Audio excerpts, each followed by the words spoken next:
আসসালামু আলাইকুম ওয়া রাহমাতুল্লাহি ওয়া বারাকাতুহু ওয়া মাগফিরাহ।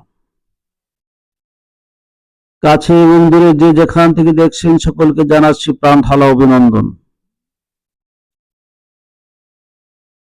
আজকে আপনাদের সামনে রমজানুল মুবারকের সেহরি এবং ইফতার বিষয়ে কিছু কথা বলবো। আমরা রমজানুল মুবারকে সিয়াম সাধনা করি,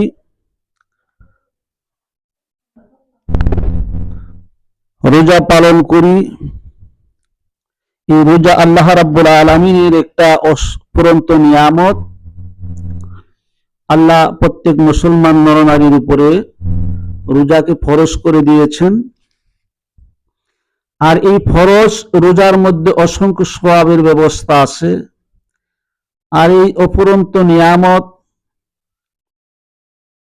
অত্যন্ত মর্যাদাশীল নিয়ামত, রহমত, বরকত, মাগফিরাতের মাসে এই রোজা পালন করার জন্য সেহরি খেতে হয় এবং ইফতার করতে হয়। তো সাহারি এবং ইফতার এই দুইটা অত্যন্ত ফজিলতপূর্ণ এবং মর্যাদাশীল, এবং সাহারি এবং ইফতারের মধ্যে অনেক নিয়ামত রয়েছে। তো আল্লাহ রাব্বুল আলামিন এই সাহারি এবং ইফতারের মধ্যে আমাদের জন্য কি ফায়দা বা নিয়ামত, কি রহমত, কি বরকত রেখেছেন তা আমরা আজকে আলোচনা করব। রোজার একটি গুরুত্বপূর্ণ সুন্নত হচ্ছে সেহরি খাওয়া। নবীজি সাল্লাল্লাহু আলাইহি ওয়াসাল্লাম নিজেও সেহরি খেতেন এবং উম্মতদেরকে সেহরি খাওয়ার ব্যাপারে গুরুত্ব সহকারে আদেশ করতেন। হযরত আনাস রাদিয়াল্লাহু তাআলা আনহু থেকে বর্ণিত, রাসূল সাল্লাল্লাহু আলাইহি ওয়াসাল্লাম বলেন, তোমরা সেহরি খাও, কেননা সেহরিতে বরকত আছে। সহিহ বুখারী 1923 নম্বর হাদিস।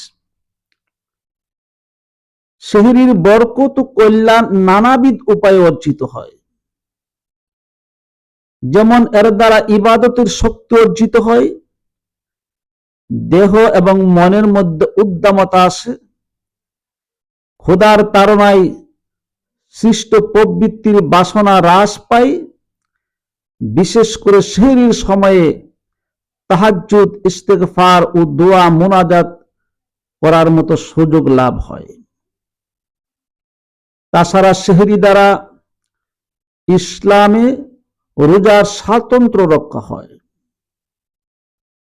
হযরত আমর ইবনুল আস রাদিয়াল্লাহু তাআলা আনহু থেকে বর্ণিত, রাসূল সাল্লাল্লাহু আলাইহি ওয়াসাল্লাম বলেন, আমাদের রোজা ও আহলে কিতাব তথা ইহুদি খ্রিস্টানদের রোজার মধ্যে পার্থক্য হচ্ছে সেহরি খাওয়া।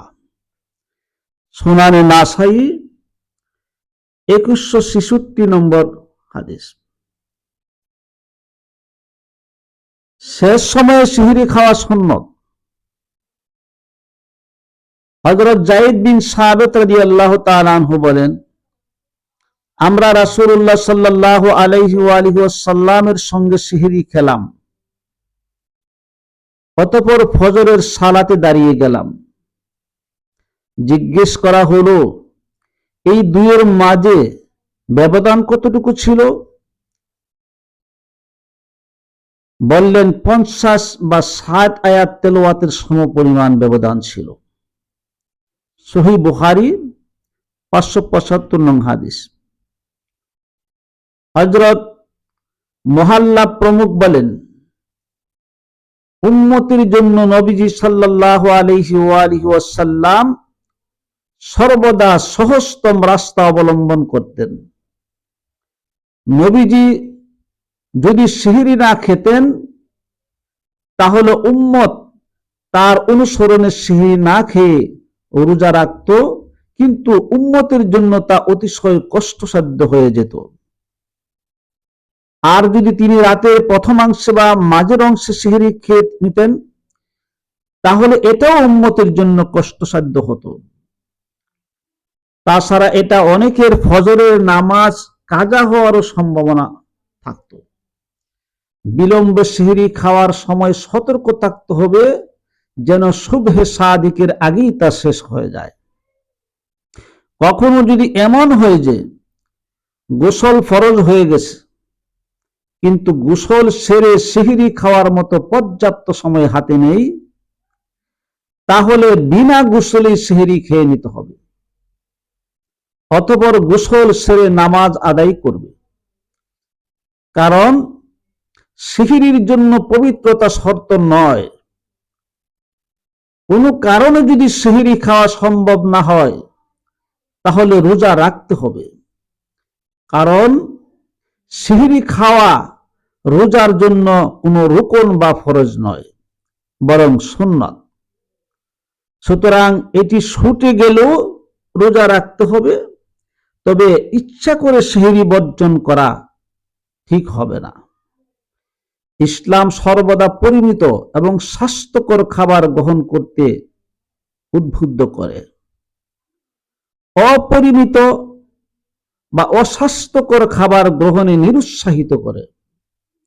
দেহ মন ভালো থাকলে ইবাদত করা যেমন সহজ হয়, তেমনি তা আনন্দ মুখর হয়ে ওঠে। শুভে সাদিক থেকে সূর্যাস্ত পর্যন্ত সারা দিন সিয়াম পালন শেষে সূর্যাস্তের পর প্রথম পানাহার করাকে ইফতার বলে। আল্লাহ তাআলা বলেন, তোমরা রাত শুরু হওয়া পর্যন্ত সিয়াম পূর্ণ করো। রাত্র শুরু হওয়া পর্যন্ত সিয়াম পালন করো। সূরা বাকারা আয়াত নং 187। রাসূলুল্লাহ সাল্লাল্লাহু আলাইহি ওয়াসাল্লাম বলেন, রোজাদারের জন্য দুটি খুশির সংবাদ, একটি ইফতারের সময়, অপরটি আল্লাহর সঙ্গে সাক্ষাতের সময়। সহিহ বুখারী ৭৪৯২ নং হাদিস। হাদিসে কুদসিতে মহান আল্লাহ রাব্বুল আলামিন ঘোষণা করেন, আমার বান্দাদের মধ্যে তারা আমার বেশি প্রিয় যারা দ্রুত ইফতার করে। সনদ সুনানে তিরমিজি হাদিস নং ৭০০। হযরত সাহাল বিন সাআদ রাদিয়াল্লাহু তাআলা আনহু থেকে বর্ণিত, রাসূলুল্লাহ সাল্লাল্লাহু আলাইহি ওয়াসাল্লাম বলেন, যতদিন লোকেরা ওয়াক্ত হওয়া মাত্র ইফতার করবে ততদিন তারা কল্যাণের উপর থাকবে।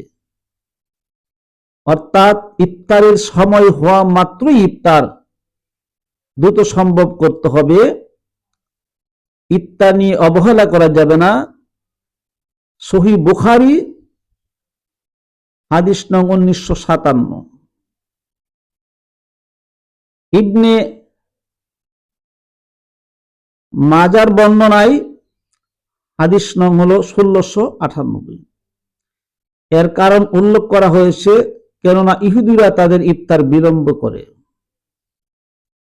যে কোনো হালাল বস্তু দ্বারা ইফতার করা যায়, হালাল বস্তু দ্বারা ইফতার করা যায়, তবে খেজুর দ্বারা ইফতার করা সুন্নত। যদি খেজুর না থাকে তাহলে কেবল পানি দ্বারা ইফতার করা যায়। রাসূলুল্লাহ সাল্লাল্লাহু আলাইহি ওয়াসাল্লাম বলেন, তোমাদের কেউ যখন ইফতার করবে সে যেন খেজুর দিয়ে ইফতার করে, খেজুর না হলে পানি দ্বারা, নিশ্চয়ই পানি পবিত্র। মুসনাদে আহমদ 16237 নং হাদিস। ইফতারের সময়টিতে দোয়া কবুল হয়, তাই এই সময়ে দোয়ার প্রতি যত্নবান হওয়া উচিত। হযরত আবু হুরায়রা রাদিয়াল্লাহু তাআলা আনহু থেকে বর্ণিত, রাসূলুল্লাহ সাল্লাল্লাহু আলাইহি ওয়াসাল্লাম বলেন, তিনটি দোয়া ফিরিয়ে দেওয়া হয় না। ন্যায়পরায়ণ শাসক রোজাদার যখন সে ইফতার করে, এবং মজলুমের দোয়া। আল্লাহ পাক একটিকে মেঘের উপর তুলে নেন, এর জন্য আকাশের দরজাগুলো খুলে দেন। মহান প্রভু বলেন, আমার ইজ্জতের কসম, সময়ের ব্যবধানে হলো আমি তোমাকে সাহায্য করব। সুনানে তিরমিজি, হাদিস নং 2526।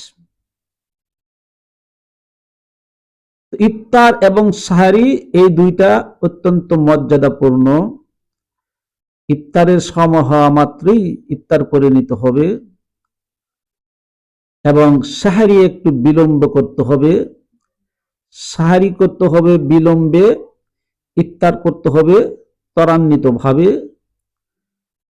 তবে খেয়াল করতে হবে সাহারির সময় যেন লঙ্ঘিত না হয়। যথাসময়ে ইফতার এবং সাহারি যদি আমরা পালন করতে পারি, আল্লাহ রাব্বুল আলামিন এই ইফতার এবং সাহারির মাধ্যমে আমাদের রোজাকে পূর্ণ করে নেবেন।